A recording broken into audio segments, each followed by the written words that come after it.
Jack. Many of you may have met Jack, and obviously we saw him earlier, data science principal for Milton Keynes-based technology company Amy. He's been working in data and AI industry for 5 years now, delivering diverse data science projects across a range of industries, including insurance, government, and utilities. Passionate about making data science accessible and using it to enhance technology. And I can certainly vouch for all of those things, having spent some time interviewing Jack and sharing space with him on LinkedIn Live. Rich Fielding is an optimization project engineer with Anglian Water. Rich, thank you very, very much for joining us tonight, sparing a bit of time.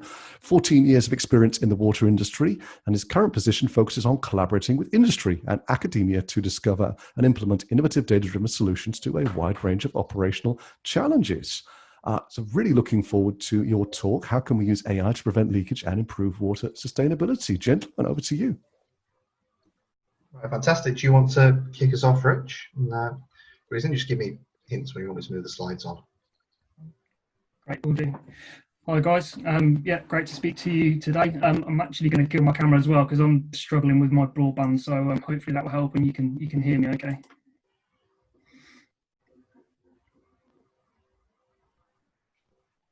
Okay. So Jack and I have been working together for a couple of years now. We're going to talk to you today around, I'm going to introduce a little bit to Anglian Water, what some of our challenges are, a bit of it as an industry and also specifically to us as a company and as a region. Talk a little bit around some of the strategies we have in place to help combat those challenges. And then I'll pass over to Jack to get into some real detail about AI and some of the data-driven solutions that we've been working on together. So next slide, please, Jack. Excellent, thank you. So this is our North Star framework, as we term it. Just included this, I think there's some real nice synergies with the topic of today's talk in AI for good. As you can see there, particularly from our values, doing the right thing, building trust, and always exploring are really at the heart of what we do. So it just gives you a bit of a flavour for kind of our identity as a business, and what we do. As you can see there, water is our business. We handle it with care. We don't cost the earth, and our purpose is to bring environmental and social prosperity to the region we serve through our commitment to love every drop. Okay, next slide, please, Jack. So a bit more detail about what we do. So the picture on the right hand side there is just geographically a view of the region that we cover. So we're the largest regulated water company in the UK geographically. Got over 4 million customers. Exceptionally dry area, the driest region of the UK. Doesn't always feel like it, but 600 mil per annum of rainfall, which as a region puts us less rainfall than Spain as a country, France, I think Jerusalem is one that's regularly mentioned. So we are an extremely dry area, which gives us a number of challenges. Our average DI, so distribution inputs, the amount of water we put into the network every day is over 1,000 megalitres every day. Unfortunately, of that, 182 of those megalitres are lost through leakage. Despite that being UK industry leading, clearly some room for improvement there. Which is what Jack and I are going to talk a bit about further on in the conversation today. The final point there is relevant. We're quite a flat area for those that are not familiar with the UK, so we do have to pump a lot. So 60%, the red area of that map there, all those customers are supplied via a pump. So that comes at a fairly significant cost to us as a business, and also in terms of carbon. So another big opportunity there for us. Okay, next slide, please. Okay, so this graph shows our leakage performance since privatisation back in 1990 up to the current day. We're at 182 megalitres a day.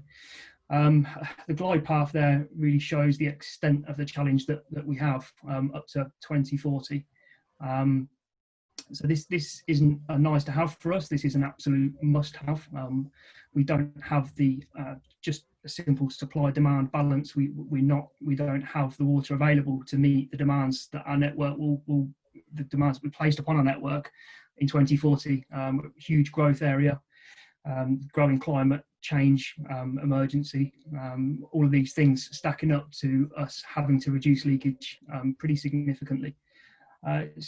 Certainly over the last sort of 2-3 years, it's become pretty clear to us that continuing to do the same thing, despite that nice reduction there, isn't going to get us where we need to get to. So the realization of or the importance that we think data-driven solutions can give us in that journey is pretty huge.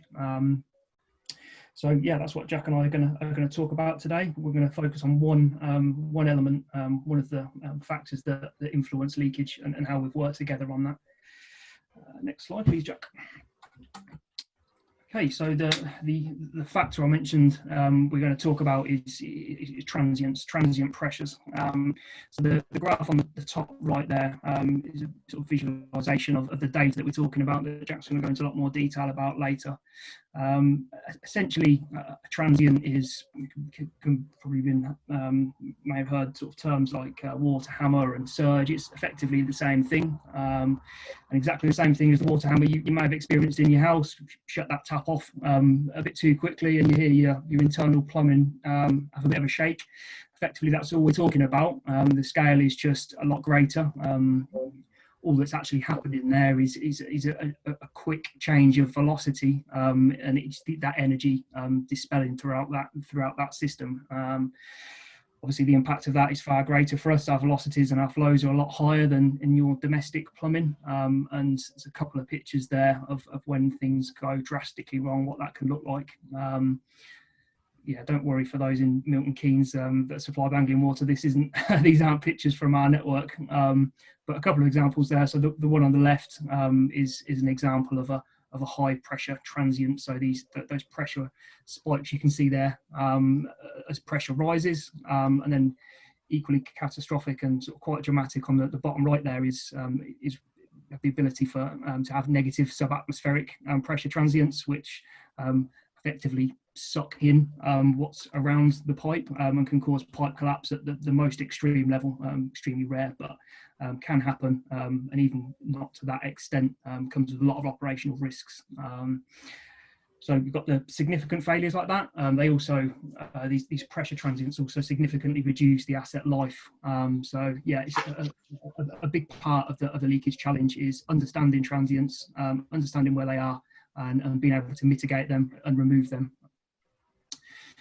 Okay, next slide.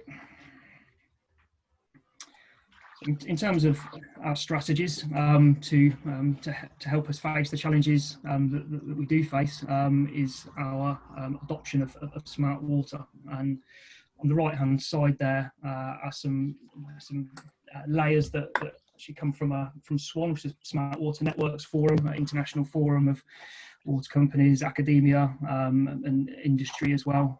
It's quite a nice model or template that kind of helps you walk through data-driven solutions from the water industry perspective. And they start off with the physical layer, so our pipes and pumps and treatment works, and work their way through right to the reason why we're here is to kind of make informed decisions and achieve our business goals. So this is the format that Jack and I are going to talk through today. So yeah, a couple of examples shown there of some of the things that we term smart. So at its essence, a lot of IoT style devices and sensors out on our network, communicating through any manner of sort of communication protocols with data coming to a single cloud-based solution that allows us to carry out that data fusion and analysis, which yeah, Jack's going to touch on those elements a lot more. I'm going to briefly just touch on sensing and control and then pass over to Jack. Next slide, please. Okay, so on sensing and control, as I said, we're going to focus on the transient element, which is a relatively recent piece of technology within the industry. So these devices, a couple of examples there on the left hand side of the devices that we have out in the network. They record at a very high frequency, so they're 128 hertz, sampling pressure at 128 times per second, which gives us a real detailed, granular view of how our network's performing. So the graph on the right there shows pre these devices, the industry standard was as low frequency as dealing with 15-minute mean data, which is an example of that on the right-hand side there. If you could just give us a little tap, please, Jack. And this is overlaid what we see from these devices. You can see it's opened up a whole new world to us of understanding of what's actually going on within that network that we were previously totally blind to. So this has really been the enabler for a lot of the smart work that that Jack's able to do, and a lot of the informed decisions we're able to make come down to improvements in these sensors. So they all work from so some edge computing capability in being able to activate upon certain thresholds being breached, then wake up the devices and communicate that data back to our central data lake. I don't know where that's coming from. It's not me. Some of our younger viewers, I think. Yeah, so yeah, those devices will communicate upon exception, and will allow us to process that data and create that insight. So I think if we go on to the next slide, Jack, I think we're moving on to the next level of the swan layers there, which is around collection and communication. So pass over to you, Jack. Yeah, no, fantastic. Thank you very much, Rich. So Rich's obviously given us a great idea of sort of the physical network and the problem, the space that we're working in here. Now what I'm going to talk about is all happening in what we're calling the OT platform, or operational technology platform. And that's the data platform that Anglian Water are building to manage all of these new smart sensors that we're laying out. And you can see there, it's taking up that kind of collection communications right through to data fusion parts of the swan layers. So moving on, this is kind of what we've been working with in the past. We're investing in smart assets. We've got lots of different smart assets. You might have pumps, you might have sensors, you might have things attached to water towers, and they're all typically provided by various different, innovative manufacturers. These guys are going to provide with their assets their own corporately hosted clouds, and this is great for the manufacturers and it's great for Anglian Water. And what it means is you can put these assets straight out on the network and control them really easily. You can get all the data in this one-stop shop in the cloud without having to actually spin up any resources yourself, which is really good for trialing and getting going with these resources. But obviously, as you can imagine, the more and more different types of smart asset we get out there on our network, the more and more difficult this is actually going to become from a sort of day-to-day network management perspective. You've got people juggling these different applications. And additional to that, because the data doesn't live within the Anglian Water space, that data can't be combined. So you can't combine data from different sorts of smart assets to come up with smarter conclusions. So the solution is relatively straightforward, and it's to introduce this layer sort of separating the smart assets themselves and the user. So actually you've got the operational technology platform in the middle here, and this is hosted using Azure Cloud IoT Hub. Very clever bit of technology. It can stream data direct from the assets themselves, so you can get some near real-time data on them. But what it can also do is we can configure it so that it can take insights generated directly by some of these manufacturers. So some assets in particular, the insights that those manufacturers provide are very specific and tailored to those assets, and they don't require information from other assets. A good example might be noise loggers. Noise loggers can correlate sound to work out where leaks might be coming from. We're not really interested in those sound files themselves. What we're mostly interested in is where they're telling us the leaks are. So in that case, you can actually bring through those insights that those companies obviously bring as their value add, and bring that into the OT platform as well to, merge alongside information from other smart assets. So I'm going to talk a little bit about some of the insights that we can actually start to drive on the OT platform now, and hopefully build through to some pretty cool AI solutions. So just as a recap, we're talking about transients. So there's big pressure waves going through the network. There are really two things that we want to understand about transients, kind of at the most basic level. The first one is, when is a transient occurring? Can I see it? So obviously you look there and there's a clear transient pressure spike going on. But as a human, that's obvious. How can we make sure that we detect that as a computer? And obviously critically, given that we observed that on a pressure sensor, it doesn't mean that it happened right there where that pressure sensor is. It actually could have happened anywhere on the network nearby and traveled along. We need to try and figure out where it might have came from. So the first bit's detection, which Rich has kind of already touched on. And the key thing with the detection here is that we use the assets themselves. We use edge computing for the assets to be able to detect those transient events when they happen, rather than giving us all of that high frequency pressure data and having us store it in the cloud. It costs a lot to store, and it costs a lot sort of computationally to go through in retrospect. So it makes sense just to store the data as and when we see it. Then the bit where you can't do on a single device is where you've observed the same transient on 2 different devices. So what we really want to understand about this is what the time difference between the observations of that same transient event is. When we do that, we can then compare it to theoretical, and we can use that to determine what direction the transient's traveling in, what direction it might have come from, how fast it's going, where it might do damage. Now, as a human, again, really easy, right? There's 2 distinctive spikes that we can see here. That's clearly the same event. So we can just get our ruler out, and we can measure the difference between the 2 of them. See, basic stuff, but we're going to need an algorithm to do that. And this is the start of our sort of journey into this advanced analytics, and hopefully we will call AI at the end. So what we can do is we can actually shift those lines relative to each other. And we can say, what's the Pearson correlation between those 2 lines? Essentially, how well lined up are they? And you end up with a curve like this. And we can automate this process, and essentially you look for the maximum points in that curve. Where that point is maximized, that time shift is the time shift between the observations of that same transient at those 2 different points on the network. What you can then do is, if you've got several sensors on the network, you can look at the time shifts between all the possible combinations of sensors and the theoretical time shifts from any particular point where it could have happened on the network, and use that to rank where it's most likely to have come from. And that's what we've got here. So I've got a single transient event that I observed at 3 different points, and I've looked at the time shifts between where it's occurred, and I've looked at theoretical time shifts for what it would have been if it occurred at different places, and I've worked that out essentially. And you can see there that the red sections of pipe are where it's most likely to come from, and this sort of sits in quite nicely at the top end of our swan layers, where we're actually enabling informed decision making, which is fantastic, right? Hopefully, informed decision making, we're going to say, right, there's been a transient, I think it's coming from this section of pipe here. That's narrowing down the search area and the problem scope for the guys on the ground. And hopefully it's going to mean we're going to be able to crack down on those transients and stop them happening, find their root cause. Which is all well and good, but can we do better? So here's another example. So you've got here a network. We've actually got 7 transient sensors out there on this network, but they've not actually managed to narrow down the source of this transient at all using that same algorithm. It's just said, oh, it's somewhere in that town. And that, in a nutshell, right, is because the pipes in that town are very complicated and very messy. You've not actually got any sensors physically in the town itself. So we need some smart way of laying those sensors out. Now, obviously, you could do it with a human.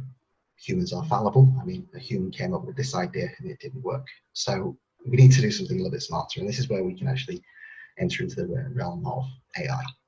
So here I've taken a very simple network, and I've put a pressure sensor on it. So you can see it there as the little green triangle. And I've shaded the pipes around it to say, if a transient was to occur on any of those pipes, how well would we be able to detect it at that green point? And you can see it dies down at junctions. Think of a transient wave a little bit like a ray of light. When it travels into a different pipe, that's like changing a medium, like light going through glass. Some of it is transmitted and some of it is reflected. So we can expand this modeling out, and we can say, okay, this sensor gives us that coverage. What if we added another sensor? Where on the network can we put it that would give us the best additional coverage? And you can say, oh, we'll put it there. And obviously, now you're starting to get into an algorithm. You say, well, actually, what if we do the same thing again? And we say, what if we add a third sensor? It would go there to give us the best additional coverage. And what you've got here is something which is called a greedy algorithm. A greedy algorithm will at any point take the best decision it can make, and it will just make it. As I'm sure you can imagine, these algorithms are not infallible. So take this example. Take a network the size of a H, the shape of a H.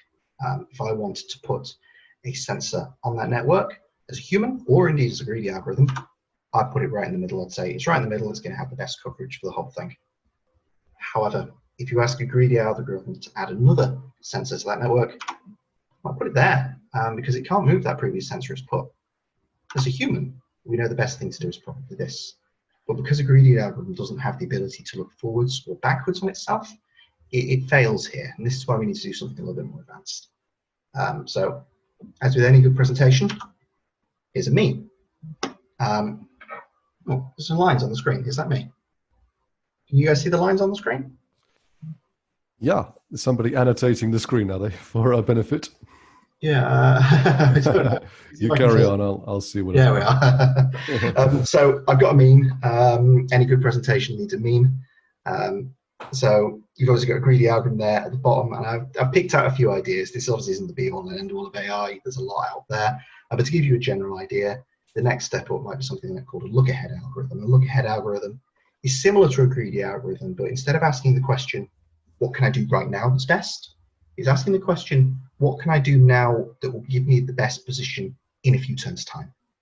This is like how you play chess. Sorry, my slide's not advancing. There we are, chess. And this is also how computers play chess. Computers first were able to beat humans, I think Albion Deep Blue, using these kinds of algorithms. So it's very powerful and it's still useful today. Next level up, I've got something called genetic algorithms. Any good presentation needs a picture of a scientist as well. This is Charles Darwin. Obviously, genetic algorithms are inspired by natural selection. The idea is you can take a bunch of solutions that are all randomly generated, and some of those solutions are going to be okay. What you can do is you can breed those solutions that are good and share information between them.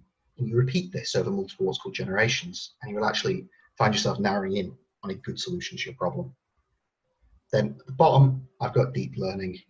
Deep learning is obviously a massive field. It's all about neural networks, deep neural networks, and trying to imitate the way that the human brain works. And this is kind of where the state of the art sits, right? You get things like AlphaGo live in this space. Although I must confess, AlphaGo is a little bit of a cop-out because it does use a range of techniques, including stuff not too dissimilar from a look-ahead approach, which is also what I've done. So I've taken primarily a look-ahead approach to solve this problem of positioning my sensors. But I've taken some ideas not too dissimilar from a genetic algorithm to try and make it more efficient. So the root of the problem is if you've got a look-ahead algorithm, you essentially need to look down a tree. Think of it like a game tree. So at every point I want to put a new sensor. Where are all the other positions? I can put another sensor after that. And then it's going to go through and say, okay, these, and then, okay, now I've got 2 different positions. Okay, there's going to be 4 next time, and then there's going to be 16 the time after that. Except this is only increasing by 2. On a real network, it's going to increase by 500-ish positions each time.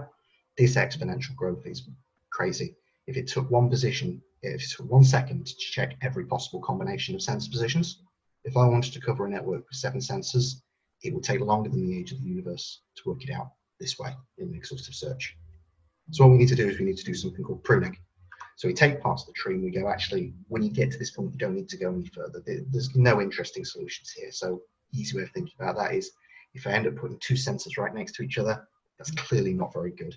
And what you can do is you can identify that in a similar way to how you might do with a genetic algorithm with a fitness function. How good is this solution at this point with only 2 sensors? And by cutting out the solutions that are essentially no good, we can flatten off that exponential curve and change it into a linear progression. For those who are familiar with Big O notation, that's like this, exponential to linear, which actually means we can now solve the solution with a look-ahead approach or using tree pruning. And that brings us, of course, around to the solution. So I've implemented that algorithm, or we've integrated this in with the sensor positioning algorithm that they've already got at Anglian Water, which allows those sensors to be plotted on a simple map of the network for the engineers to actually go out and install. And it does practical things like considering where there's actually existing pressure sensors on the network, and putting the sensors at high elevations, low elevations, and inlet valves, which are useful to practically monitor for network management reasons. This is kind of one tiny piece of the puzzle in the future ambition for Anglian Water, which is the digital twin, which I shall hand back over to Rich for. Thanks, Jack. Yeah, final slide from me. We really do realise the opportunity that we have with the operational technology platform that Jack spoke about to really scale some of the solutions that Jack's talked about there. So currently at concept stage, but our future ambition is the generation of a digital twin that will be an integrated and accurate digital representation of our physical assets. It would allow two-way communication with those physical assets as well, so enabling automated control and fully flexible, adaptable networks, which is highly desirable for us. It would also host the insight generating algorithms, such as the ones that Jack talked about, but also give Jack the tools to Jack and others the tools to be able to carry out much more sophisticated algorithms once we get away from that, not the term, but the data silo approach that Jack touched on. It will also provide insightful visualization of assets, data, and insight. It will be driven by a hydraulic model, allowing accurate simulations and predictive analysis using near real-time data. Okay, that's the digital twin. Oh, fantastic. So I think that brings us around to the end. And a shameless plug, if you would like to get involved in similar problems and work with Anglian Water on leakage and water consumption, we do have a hack coming up, as I mentioned in my intro. I'm just going to leave this on the screen here if anyone wants to take a screenshot. I realise there isn't actually a link there. As I say, that we will make available a link to this if anyone does want to take part in the hack. If in any doubt, please contact me on LinkedIn. I'll be more than happy to answer any questions. Jack, Rich, thank you so much. What an interesting talk. Do you want to stay on just for a quick moment before we bring the rest of the panel back? The biggest question here is are you showing us smart computing, smart machine learning? Are we dipping into AI? What sort of definitions would you give this work? Yeah, no, very true. I think it's a sliding scale, right? The classic definition of AI, or the one that I like to go for, is where you're solving a problem that you would typically associate with a human. And it's that what that is, as the OED definition, slightly ad-lib there, but it's not prescriptive on how exactly you do it. It's more about the purpose and the use case. Maybe the stuff that we're doing earlier on, where we're triangulating the transients, is maybe something which you would call automation or smart computing, because it's not something you could easily do as a human. But the sensor positioning problem, in my book, certainly falls into the realm of AI, because it's something that previously you would have looked for a human to do. So where do we want to put these sensors to get the best coverage? But solving it in an AI way means we can consistently get a more optimum solution, and we can get it quicker. Thank you so much. And I saw a quick comment on predictability earlier on, which would have been very useful for Hans. I'll read this text from Hans de Kank. He said, "What are the odds? Emergency roadworks in my street, they just cut the cable." Oh. So that's why we lost Hans, unfortunately. Yeah. I may be responsible for that, and if I am, I apologize. So I'll catch up with Hans afterwards. I'm going to see if we can get a copy of his talk, and then I will of course post that onto mkai.org if we can do that, and I'll try and put that out onto the email as well that will go out with the details of this event. Jack, Rich, thank you so much